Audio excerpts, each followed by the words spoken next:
You're listening to Wrestling Changed My Life, presented by Spartan Combat. Let's go. I've always defined myself as a wrestler even before I was probably a wrestler.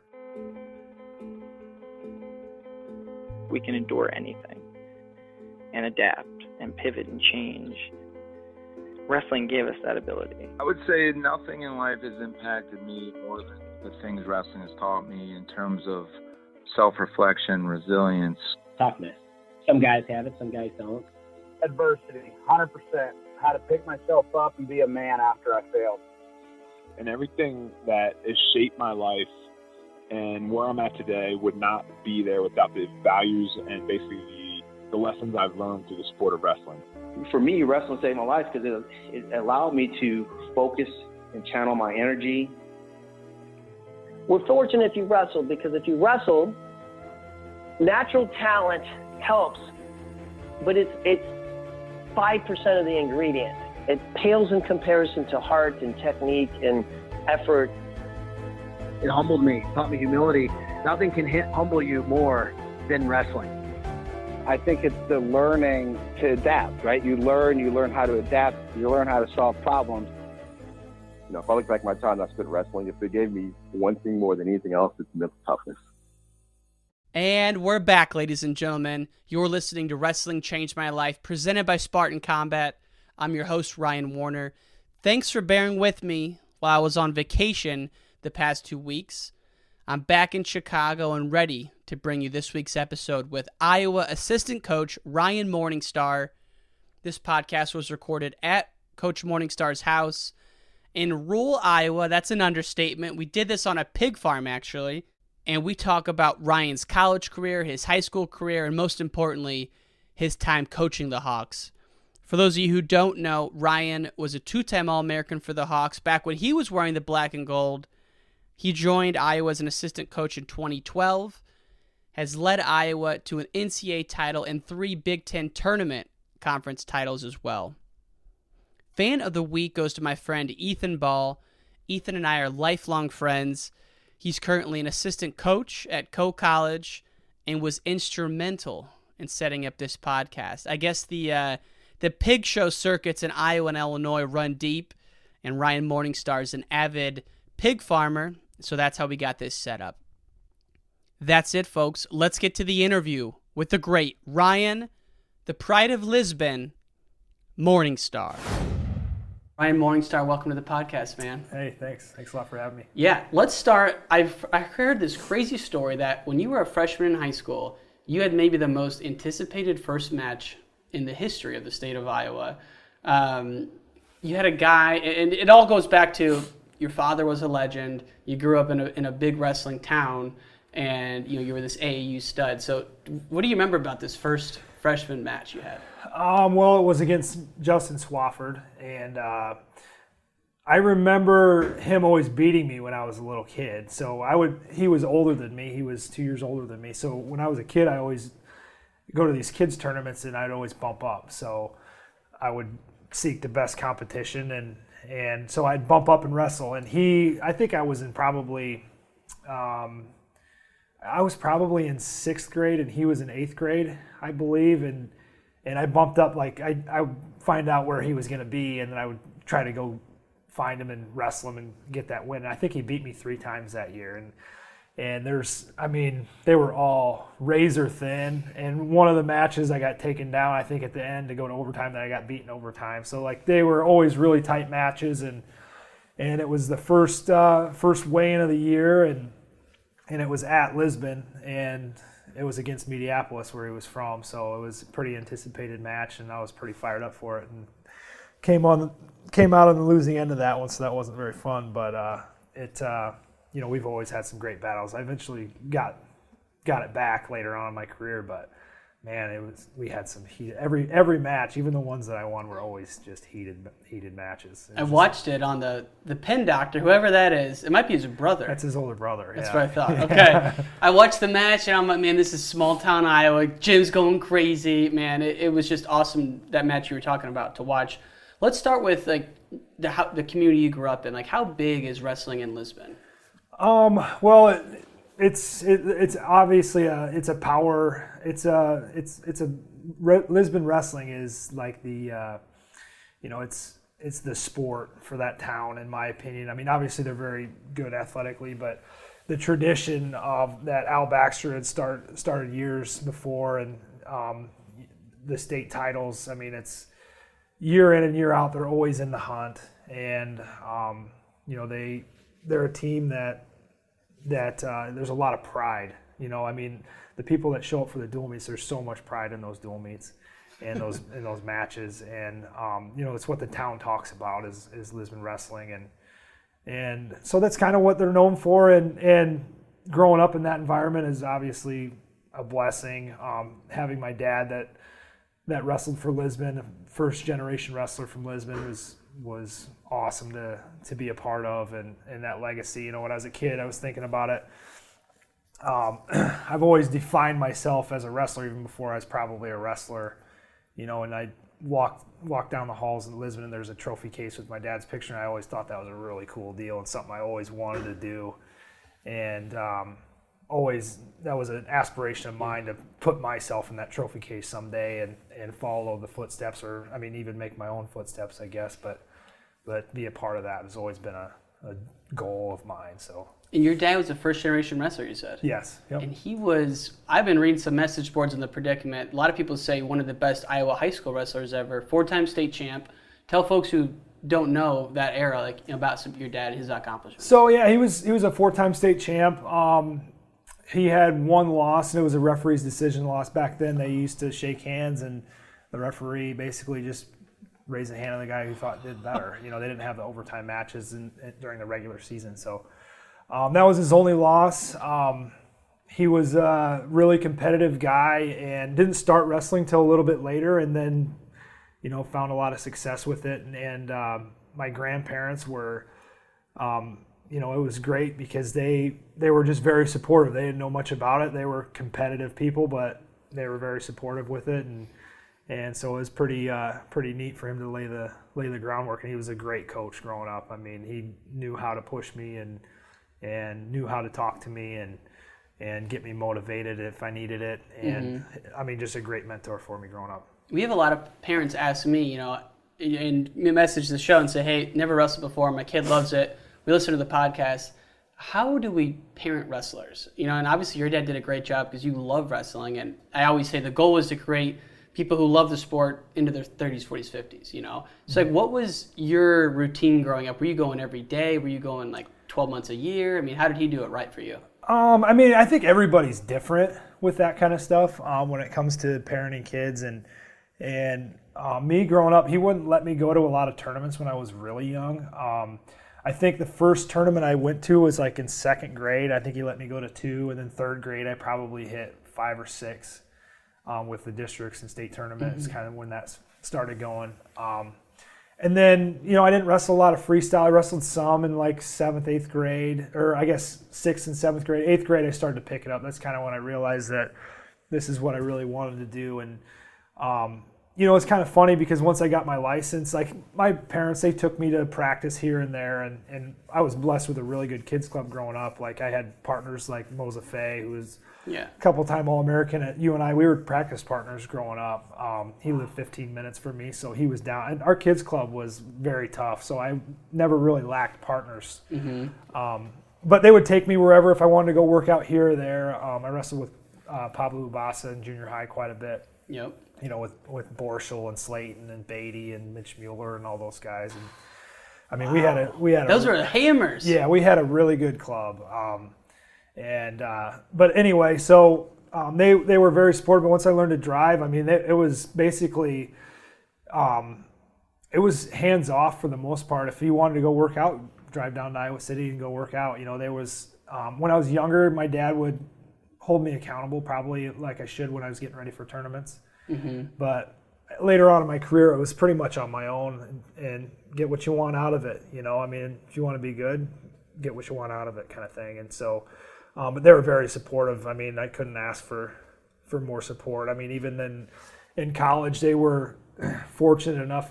They didn't miss any of my college meets. So, dang. Yeah, I mean, that's a pretty big sacrifice for, I'm something that I'm really proud of. And I mean, not very many people get the opportunity to have their parents at every match. And so that was pretty cool to see. I mean, they went to Utah, they went to Pennsylvania, they went to New York for the journeyman duels. I mean, they were everywhere. It was pretty cool. They didn't miss one. Yeah.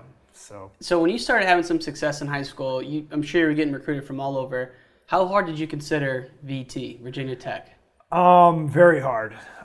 So the recruiting process was pretty cool. It was very tough. I went to, it's funny because I went with all my friends. Mitch Mueller was a good friend of mine, and Joe Slayton was obviously very good. It was kind of us three that were always together. And so we went on our Iowa State visit, and we're like, oh man, that was really cool. And Mitch ended up liking it a lot because that's where he ended up going. But, and then went to Virginia Tech, and I was like, all right, this takes it to another level for me. I mean, it was intense. It was like, I could definitely see myself here. So what was it about? Was it Brand's persona? It was just the persona, the energy around the program. You could see where it was going. I mean, I was roommates with Metcalf out there, and these guys are. I'm on the visit, and I played football. Metcalf and I played football on Friday night, so we got out there a day later. And obviously, he played for Michigan. I played for Iowa, but we met out there at the same time. But so he was on a recruiting trip as well. Yeah, he was on the same trip. We were roommates on that trip. What kind of hammers did Brains bring in that weekend? And so like we're out to eat, and all of a sudden you're like, oh yeah, Borschel just committed, and then oh yeah, Slayton and LeClaire committed, and it's like, holy smokes, this is going pretty quick, And then I had my meeting with Tom a day later, and the offer was there, and I'm just sitting here, and I'm like, all right. And so my mom on the way home, I'll never forget it. We're sitting in the airport. She's like, "Oh, it's not too bad. This airport's not too bad. This is an easy flight home. I mean, it's not a big deal to be out here. I mean, it's, And so she's starting to justify it in her head. And so I'm like, oh gosh, I might really be moving out of the state of Iowa and not being a Hawkeye, even though that's something I always wanted to do. And so you had some trepidations about committing right there, like the other guys did. I wasn't going to commit right there. I mean, there was thoughts of it, and I felt like if I would have committed, it would have been a great thing. I mean, like it wouldn't have been the wrong thing at the time. I just didn't do it. But then I had my Iowa visit the next week, and it just felt like I grew up in the program. I attended Hawkeye Wrestling Club workouts all throughout high school. I've always been the biggest Hawkeye fan, even though my dad, he was a national qualifier for UNI and wrestled there for 5 years, and so it wasn't like he was pushing me to Iowa. I just always loved it. I mean, I grew up in the glory years of it, watching it, So once I went to Iowa, it was a decision that I've always wanted to do this. I'm gonna stick with this, and then the next year. It was a great combination to have Tom and that crew coming, and I was reunited with my best friend again with Slayton and that coaching staff, so it worked out pretty good. So it was so you were at Iowa one full year before the I redshirted, and I actually got hurt at the UNI Open. I was having a pretty good redshirt year and beat some good guys, and then I redshirted that year, and I got hurt, had surgery, and then those guys came in, Tom came in April, but like Slayton and Metcalf and Borschel and LeClaire and T.H. Leet, they followed, but they weren't allowed on campus because VTech didn't give them a release. Mm-hmm. And so basically they were on their own until school started. And so my dad had bought a house down here for us to live in. It was a 4-bedroom house, and so it was me and Ketty and Metcalf and Slayton. We all lived in the same house all throughout the summer. Wow. Or not throughout the summer, but throughout the next couple school years. So, but can you tell the story about when you guys got everyone came to town and there was like the junior or the world team trials were going on in Omaha and y'all camped out? What was that? I don't think it was Omaha. I think it was Sioux City. Sioux City. I think it was Sioux City. Yeah. So I got my mom's minivan, and somebody else got like a 15-passenger van, and all of us loaded up. And we went out there and we stayed in a campground in tents, and it was the first time we were all together. So it was like, all the tech guys mixed with, your Hawkeye guys like Perry and Surtsis and Falk and Keddy and Dan Erickson and all of us. And so it was the first time that we all went out together and we camped and we went to the wrestling and watched wrestling and we had a great time. Wow. A lot of fun. Dan Dennis was part of that, right? Yep, Dan Dennis. Yeah, I can't leave Dennis out too. Yeah, he's an Illinois guy. Got to keep our Illinois guys in there. Absolutely. And so, how often were you working out with Mark Perry on a daily basis? I worked out with him quite a bit, actually. You guys is that why you went with 57 your first 2 years? Yeah, and he was at 65, so it was natural when he graduated that I would move up. So yeah, I worked out with him a lot. I mean, he was a great partner, and it brought a whole new feel for me coming out of high school. Like I'd never felt a guy that could sit the corner as good as he could, and I mean, I had a lot of learning experiences wrestling him the first couple of times, and I was like, I can't attack a low single on this guy. I got to find other ways to get to him. So because he would literally, when I was in high school or in college, he would literally give that up to you. Because that's where he wanted to be. So he made me a lot smarter wrestler. That's for dang sure. Well, you just go bulldogging in the high crotch like a single, and yeah, and it was not smart. I mean, it was you learn pretty quick when he scores about 6 takedowns on cutting the corner on you, and you're wondering like what is happening. And then he was a great partner for me though. Really good partner for me. I'll never forget when he came out of redshirt. Or not even redshirt. He won the Midlands as a freshman, and my mom's like, "That's John Smith's nephew." I'm like, "In the Iowa singlet?" I couldn't believe it, and it was just amazing to me, that whole story. And obviously, the Johnny Hendricks rivalries were epic, you know. And so you were there for all that, right? Yeah, and actually, Perry, he was my host on my recruiting visit too. So I was pretty close with him throughout college and everything. So. Yeah, I got to live all of that, the whole ups and downs of all of it, because it was everything wasn't just glory when it came to Perry. There was a lot of, someone explained it to me one time, like he wasn't like the Iowa style kind of training guy, conditioning and executions and everything else. He was a guy that a lot of his training was done through film work and done through technical work, and it was a whole new opened my eyes to a whole new side of the sport. It's not just, and as a high school Iowa kid, I was all about getting your heart rate up and sustaining it and wrestling a hard pace, which is very important. Obviously, that's part of it, but there's a whole other side of training that doesn't necessarily involve just having your heart rate spiked, and it doesn't necessarily involve just a lot of hard wrestling. There's another aspect to it that's actually very hard training and takes a lot of focus as well. So, was he doing a lot of sparring and stuff like that, kind of like play wrestling, or was that not around as popular as it is now? He did, but maybe too much. And then when I think his biggest jumps were when he learned that Iowa style aspect of it, because I remember he relied on letting guys in on his legs a lot, and some guys, they just know how to finish in certain situations, or are better or stronger. They have a niche of finishing, and so Hendricks would get to his leg and he would finish, and he would try to sit the corner and get weight towards his head. He might stalemate him a couple of times, but he was going right back in. Like, he wasn't turning him or he wasn't cradling him. He was really strong. So I remember in some of his training, he was wrestling, I think, with maybe Schwab and Ironside, that kind of in-your-face style of wrestling. And when he learned to actually just stay in there, and this might sound funny, but just sprawl, throw your legs back, because he didn't know how to sprawl. I mean, he never sprawled. When he learned to do that, that's when I think he made his biggest jumps, when he learned that other aspect of the sport is what he needed most, probably. Yeah, in my opinion. And so, I have nothing but all love and respect for Zaleski. He got 4th that year and got let go, which to me, that doesn't happen anywhere but Iowa City. Yeah. Brands comes in. What do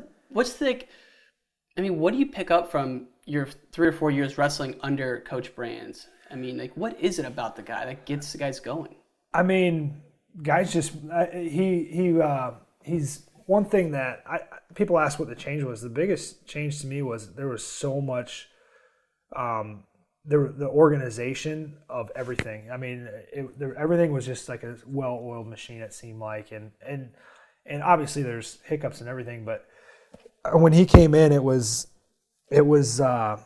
refreshing. It was motivating, and the standard,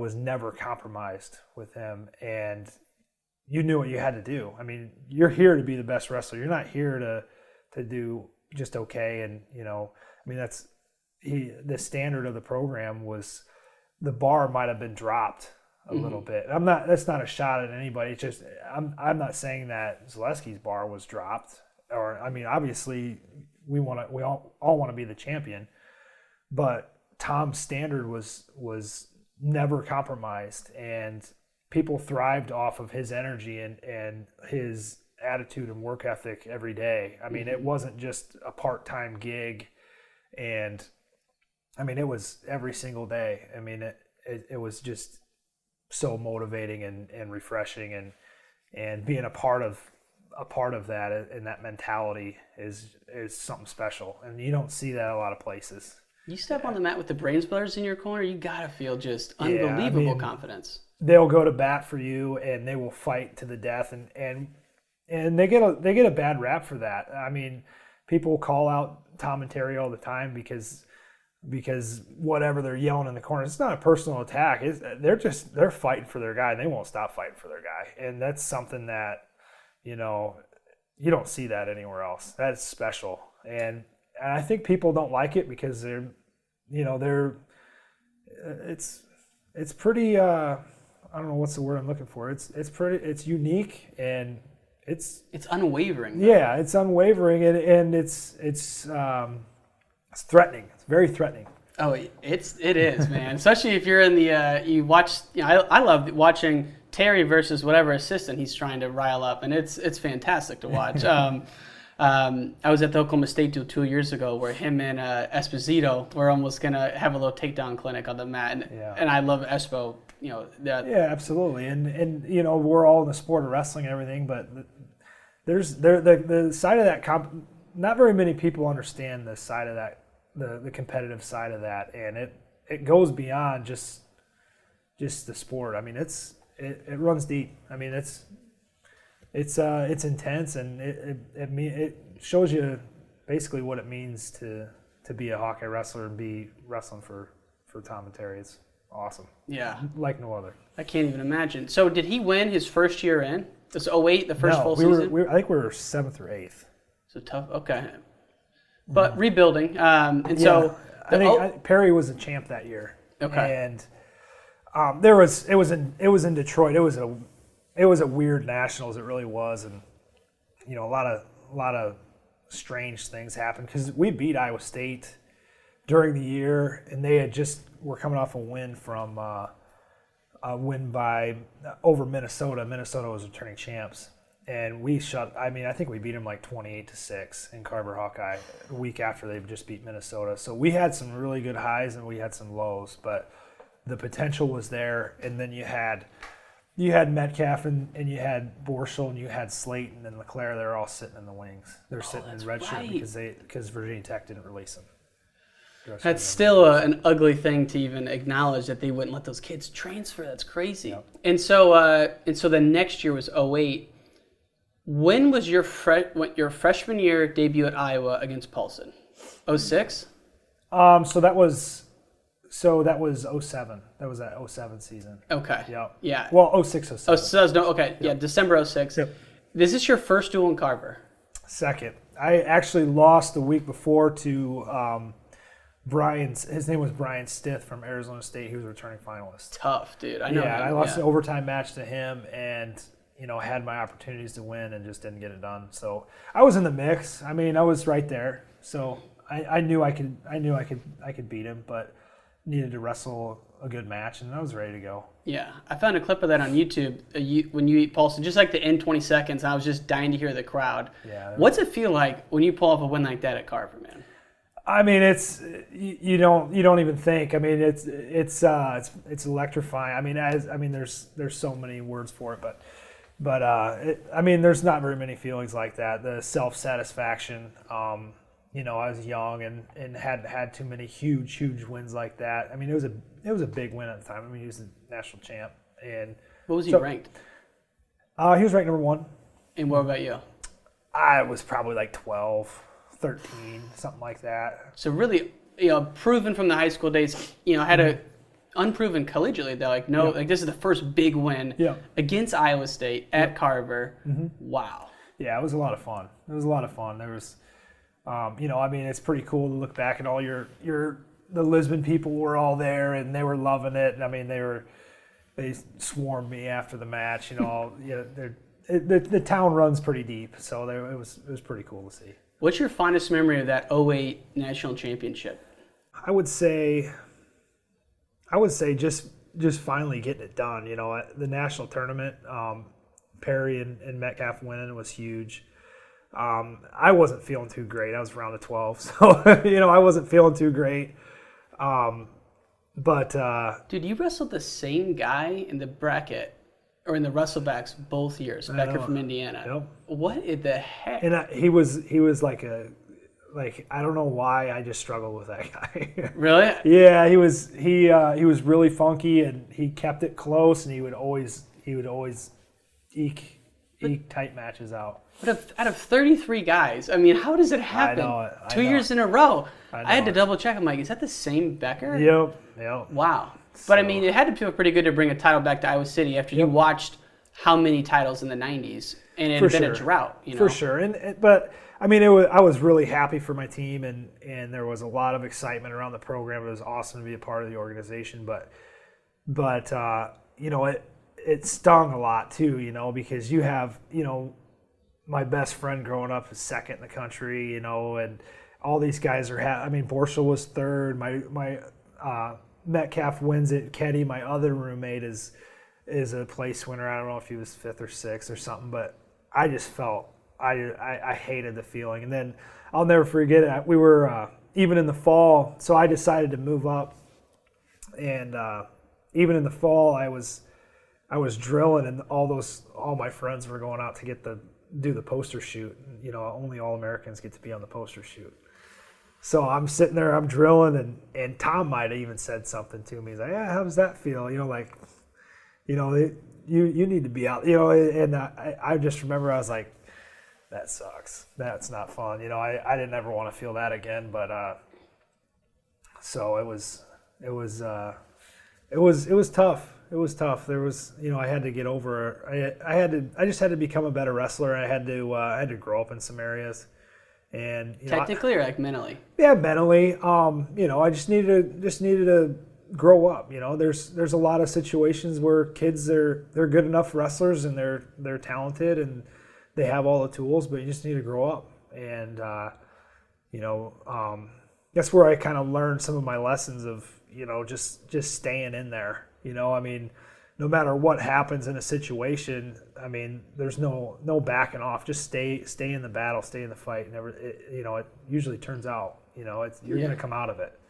So. And you got on the podium your final 2 years. Then you went into coaching. Talk about that year at Wisconsin, because I just think that's interesting. The first time you go into a new venture, you're still training for the trials, of course, but you got other guys on your watch now, and that's probably the first time in your life you had 30 guys that you were watching over. Like, what was your experience at Wisconsin that year? It was, I really liked it because I ran a lot of camps and stuff. You know, once I graduated college, I did quite a few, and just running those workouts and you know, I had guys that were my guys that they looked to me for advice and they looked to me to for help and skill and becoming better wrestlers, and it actually made me a better wrestler, you know, working with those guys, and you kind of when you learn to teach, you even learn the skill a little bit better sometimes, I think. So it was a great experience, and you know, being on the road and learning how to recruit for the first time under Coach Davis, and I learned some great lessons that I still use today. I mean, it was an awesome experience. Where were you when you got the call to come to Iowa City? I was in my apartment. I was, I think it was a Sunday, and I had just gotten back. Me and Trevor Brandvold and Rochelle and we went down to the Kentucky Derby. We'd never been, just wanted to do it. It was in the spring. It was after the trials. And we went down there just as a vacation. And Rochelle was from the South, and so he knew some people down there where we could stay.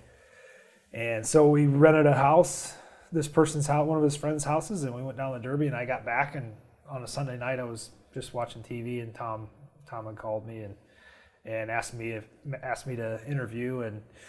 And usually when you get a call like that, you feel pretty good about where you're at as far as being a candidate and possibility of getting a job. And it was good.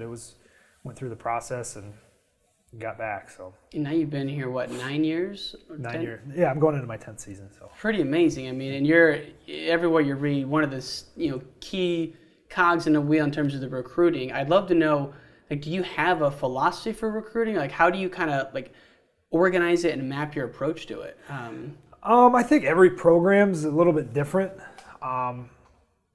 Some programs, they cast a wide net.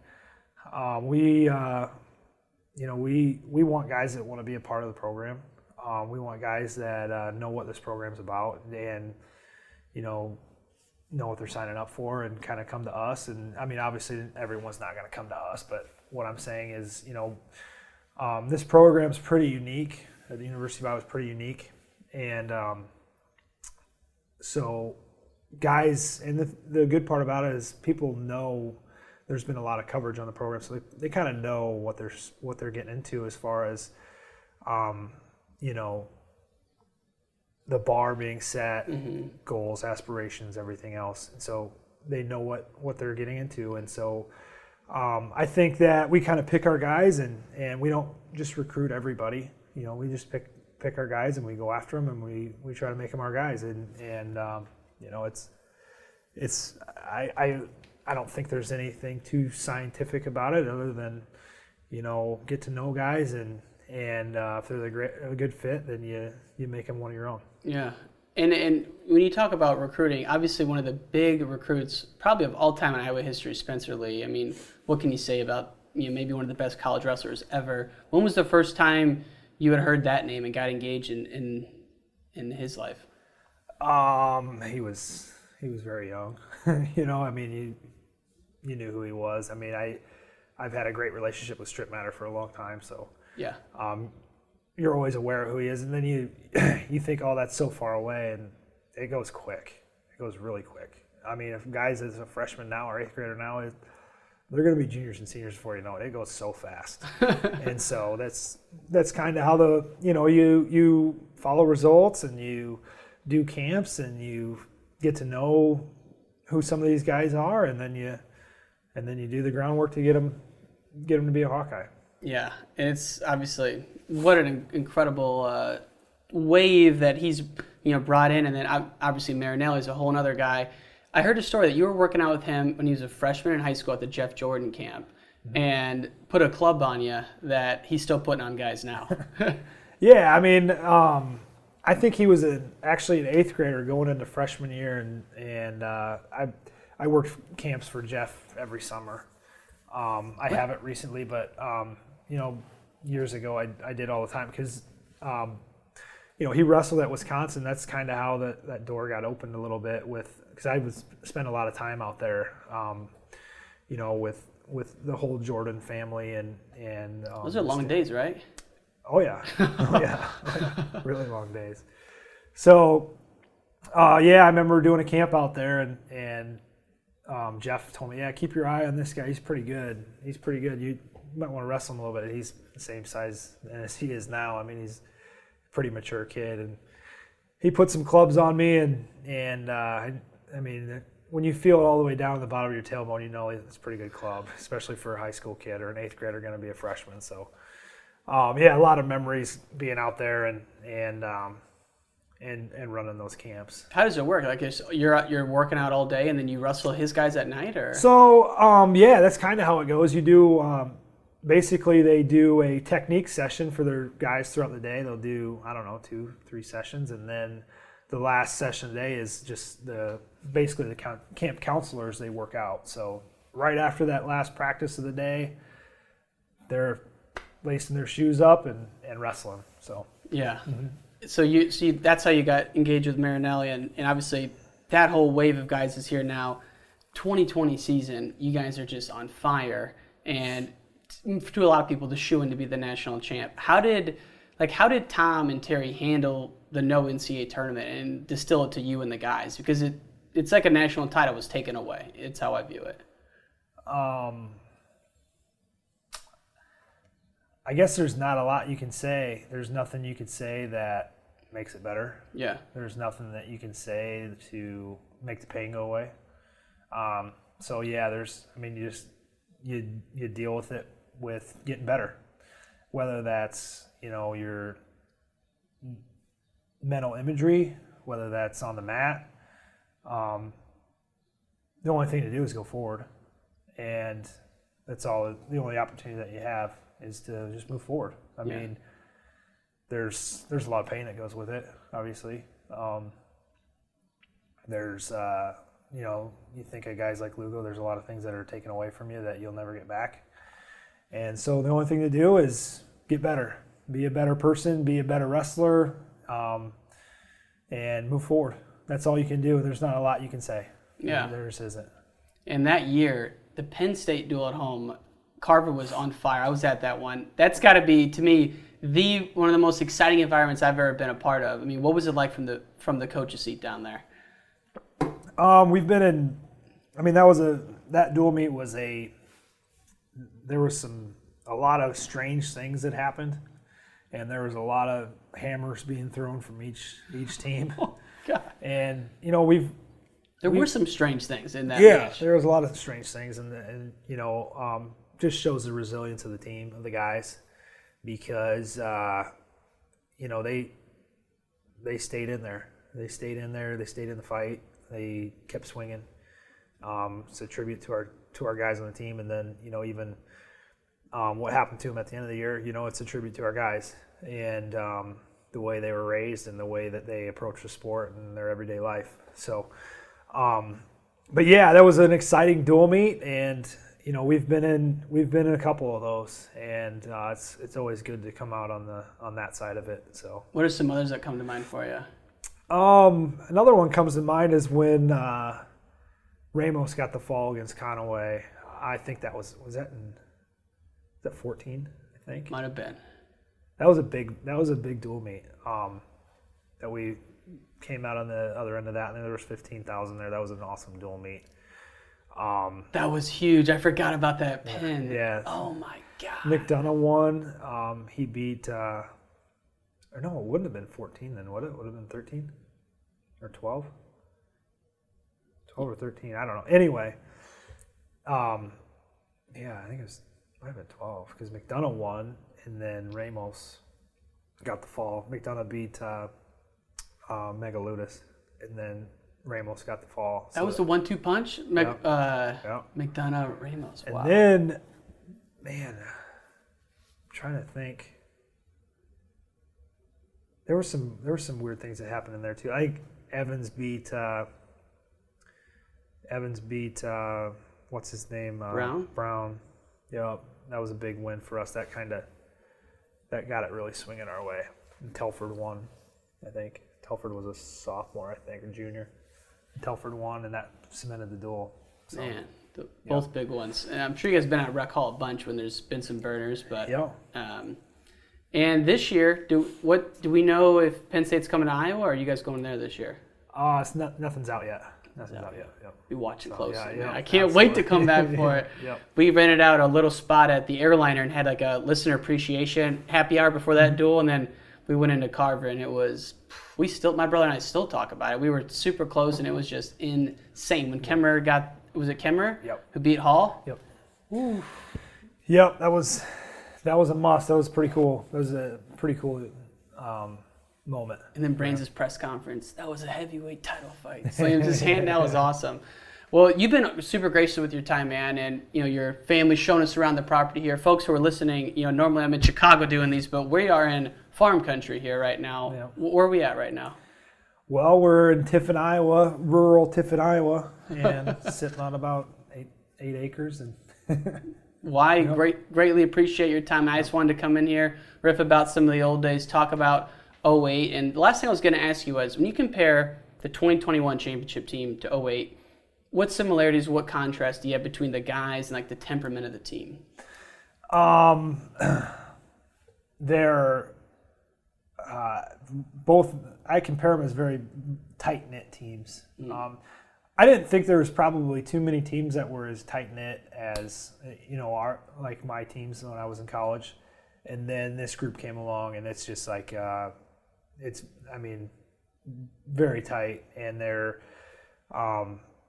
there's a lot of similarities as far as, the work ethic and everything that goes along with it. But just the support that they've got and the resilience that this team has is pretty unique. And our teams in the past were pretty unique too, as far as resiliency goes. And my junior year we won without a champ, and there was a lot of weird things that happened. I think we had like 8 or 9 in the quarterfinals, and our team took a pretty good shot. Like some guys went down that you wouldn't think would go down, and so just being able to fight back after that year, and really just being resilient and staying in the heat of it and making things go your way. I think that's what those teams kind of have in common. Well, I'm excited to see you guys back out there next year, man. What you've done, you and the coaching staff, is amazing, and obviously we don't need to tell you that. National champs, man. Again, thanks for taking some time today, brother. Hey, yeah, no problem. Thanks Appreciate a lot. it, my man. And that's the end of this episode of Wrestling Changed My Life. Thank you so much for tuning in. To watch the full video interview, go to YouTube, Wrestling Changed My Life. And that's it. We'll see you next time.